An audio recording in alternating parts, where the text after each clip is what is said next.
जय सनातन। माता कैकेयी के लिए धारणा बदलिए आप हम सब। अध्यात्म रामायण कहती है कि एक रात जब माता कैकेयी सोती है तो उनके स्वप्न में विप्र, धेनु, सूर, शंत सब एक साथ हाथ जोड़ के आते हैं और उनसे कहते हैं कि हे माता कैकेयी, हम सब आपकी शरण में हैं। महाराजा दशरथ की बुद्धि जड़ हो गई है, तभी वो राम को राजा का पद दे रहे हैं। अगर प्रभु राजगद्दी पर बैठ गए तब उनके अवतार लेने का मूल कारण ही नष्ट हो जाएगा। माता, संपूर्ण पृथ्वी पर सिर्फ आप में ही ये साहस है कि आप राम से जुड़े अपयश का विष पी सकती हैं, ग्रहण कर सकती हैं। कृपया प्रभु को जंगल भेजने के सुलभ करिए। युगों युगों से कई लोग उद्धार होने की प्रतीक्षा में हैं। हे माता कैकेयी, त्रिलोक स्वामी का उद्देश्य भूलोक का राजा बनना नहीं है। अगर वनवास ना हुआ तो राम इस लोक के प्रभु ना हो पाएंगे। ये सब विनती करते करते सभी देवता लोग अपने अपने घुटनों पर आकर के बैठ गए। ये सब सुन करके माता कैकेयी के आंसू बहने लगे।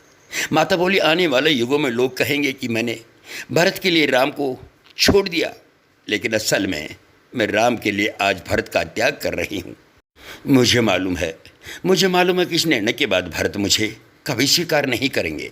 रामचरितमानस में कई जगहों पर इसका संकेत मिलता है। जब गुरु वशिष्ठ दुखी भरत से कहते हैं, सुनहु भरत भावी प्रबल, बिलख कहु मुनिनाथ, हानि लाभ जीवन मरण, जस अवजस विधिहात। हे भरत, सुनो, भविष्य बड़ा बलवान है।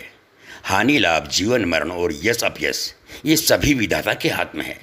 बीच में तो केवल माध्यम आते हैं। प्रभु इस लीला को जानते थे, इसलिए चित्रकूट में तीनों माताओं के आने पर प्रभु सबसे पहले माता कैकेयी के पास ही पहुँच करके प्रणाम करते हैं, क्योंकि उनको पैदा करने वाली भले ही कौशल्या जी थी, लेकिन उनको मर्यादा पुरुषोत्तम बनाने वाली माता कैकेयी थी। माता कैकेयी थी। जी हाँ बंधु, माता कैकेयी यदि ऐसा नहीं करती तो जो श्री राम का आने का, धरा के ऊपर आने का औचित्य ही खत्म हो जाता और निशाचरी ताकत, आतताई ताकत लगातार बढ़ती रहती है। हाँ, ये जहर अवश्य ही माता कैकेयी ने पिया, लेकिन ये सब इस भारतीय धरा को बचाने के लिए किया। जी हाँ बंधु, तो माता कैकेयी के बारे में जो कुछ अपनी सोच है उसे बदल दीजिए।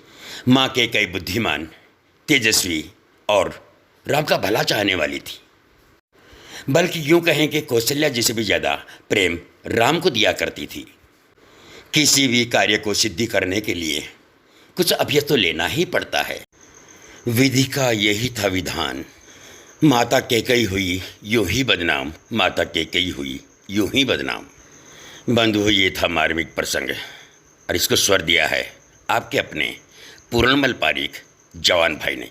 जय सनातन, जय श्री राम।